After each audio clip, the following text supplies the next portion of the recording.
Thank you so much for streaming with us at WBIR. I'm Nicole Borman, a reporter with 10 News. As we're recording this, I'm turning a story on license plate reader cameras in Knoxville, most commonly known as flock cameras. Axon and Flock are competitor companies, and Axon is the company that Knoxville police uses for license plate readers, body cameras, and other things. This type of technology is spreading across the country, and it's causing a lot of controversy. People are weighing the pros and cons of increasing security and effectiveness for policing versus the intrusiveness of surveillance, a violation of privacy, and the potential for abuse by government or corporate power. I sat down with the KPD spokesperson to talk about how local law enforcement are using these cameras and their approach on being more transparent with the public. Here's our conversation.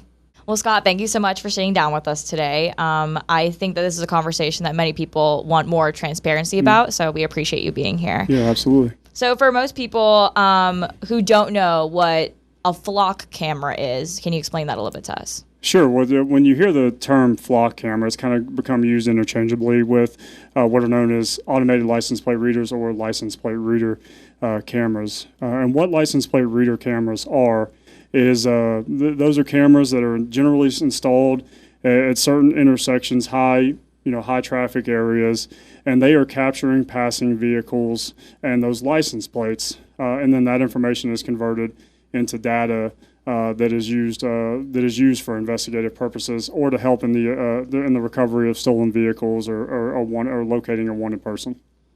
So how much would these cameras cost, and where is that money coming from to fund them? Well, our cameras, I don't have the exact cost in front of me, and I can get that for you, but that was actually part of our Axon contract that we just approved back in January of last year. We have had LPR cameras since 2021. We were previously a Flock customer, and that contract ended in December of last year, and we are in the process now of transitioning, near the completion of transitioning to Axon LPR cameras. And we went to Axon LPR cameras because it integrated better with our systems. It worked more seamlessly with our real-time information center that we stood up a couple months ago, and all of our various systems that we're also in the process of converting to the Axon RMS system. So that was a part of that Axon contract that we agree that includes our body cameras, our in-car cameras, our tasers, and that real-time information center software. So since 2021, you guys have had these cameras. Mm-hmm. Have you seen any positive results come from it? Yeah, it's an incredibly impactful investigative tool. It's one of the most impactful investigative tools that has come into law enforcement in years. And so really, just to elaborate a little bit more on how the cameras actually work, there's really kind of two ways that they work. The two main purposes in which they work is one, those LPRs can send out alerts, a hit. And what it hits on is it'll say, hey, we think that this car that is stolen, listed in the National Crime Information Center database, it's stolen, is hit at this location just now. Or it might be a hot list alert, something that we've gone in and manually input of this car. We're looking for this car with this license plate number because it's associated with a wanted person or another investigation that we're working. So it can notify us. It provides a hit. And then if officers are nearby or receive that hit, they can respond to that area visually. By policy, our officers are required to visually verify that hit and then take the appropriate law enforcement action. The second part of that, of the LPR, is officers can do an inquiry into the system. Now, in order for our officers to conduct an inquiry into the system, and that's again looking at historical data that's captured by the LPR cameras. In order for them to do an inquiry into the system, they actually have to, before they even do their search, they have to put in an actual report number and also give a detailed reason for why they're conducting the search. And then they can search based on the descriptors of the car that they have available to them, and it might pull up, and then they can use that as an investigative tool to generate investigative leads, maybe generate a possible person of interest or suspect in a case.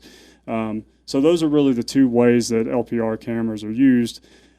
And it's just been a tremendously impactful tool, whether that is, again, in the recovery of stolen vehicles, all the way up to homicide investigations, all the way up to generating actionable information on investigations that we're conducting. So how long does that data live in your system? Our system is 30 days. It's purged after 30 days. It stays in the system. State law allows that to stay in the system. It requires it to be purged after 90 days. But by our policy and our systems are set to automatically purge that data after 30 days. Now, is KPD aware of people's concerns about privacy violation through these cameras? Yeah, certainly. I mean, we're certainly aware of the concerns and sensitive to those concerns, and look, for us, it is deeply, deeply important that we are good stewards of this technology because we understand that misuse of the technology or inappropriate use of that technology, and it can go away as fast as we were able to get it. So we are obviously aware of the concerns, and that's why we've built strong policies around this. The strong policies around it is only supervisory people at the supervisory level have the ability to even input a hot list alert. Again, those things that might provide us a hit on the LPR system.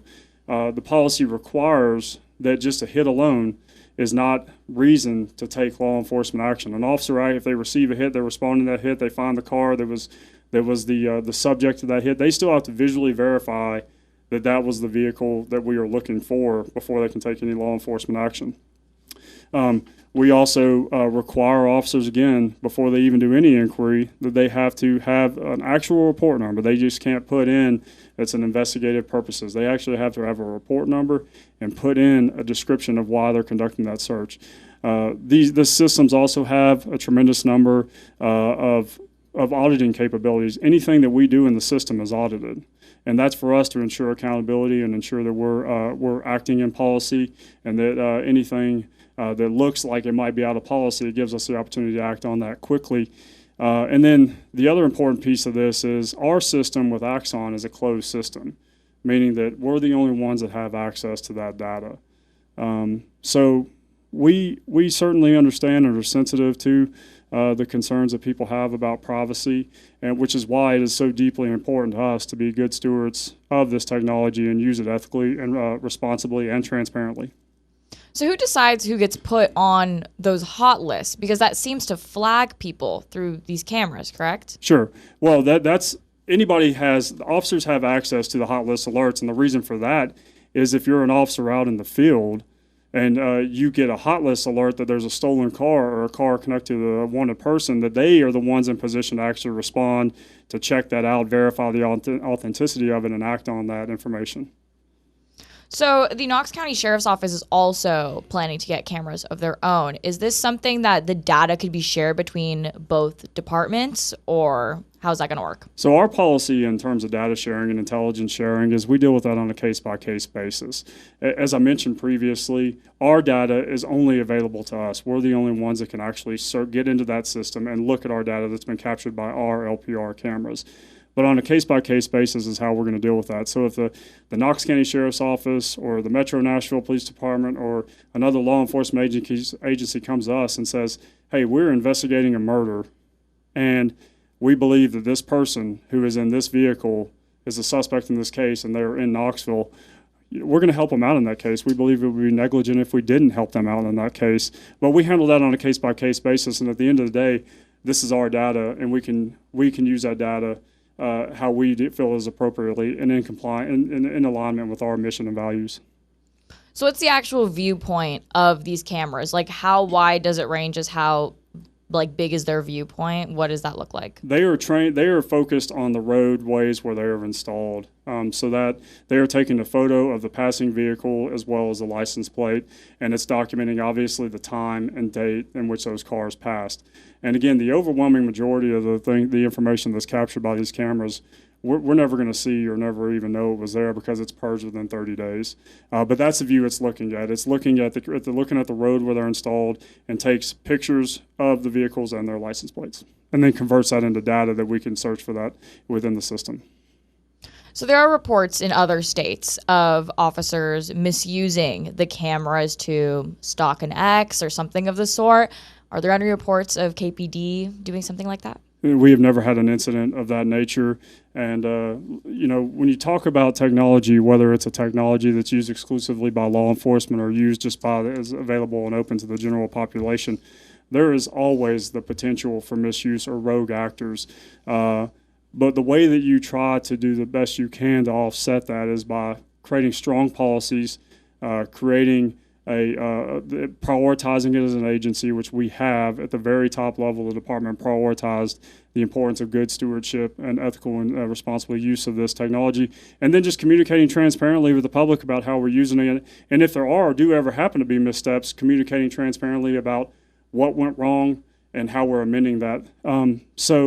That's for our perspective is any technology can be used for ill gains by rogue actors, but it's how you deal with that and the structures you have in place to prevent it. So there's been many people coming out now talking about not liking the cameras. A few politicians have gotten into that mix. County Mayor Glenn Jacobs has talked about it. Mayoral candidate Bo Hogg, Betsy Henderson, who's also running for mayor. You guys have had these cameras for 5 years now, but it seems to be a huge conversation right now. Why do you think that is? Well, I just think there's oftentimes the mystery that people don't understand how they work, what we have access to, what we see on our end on the system.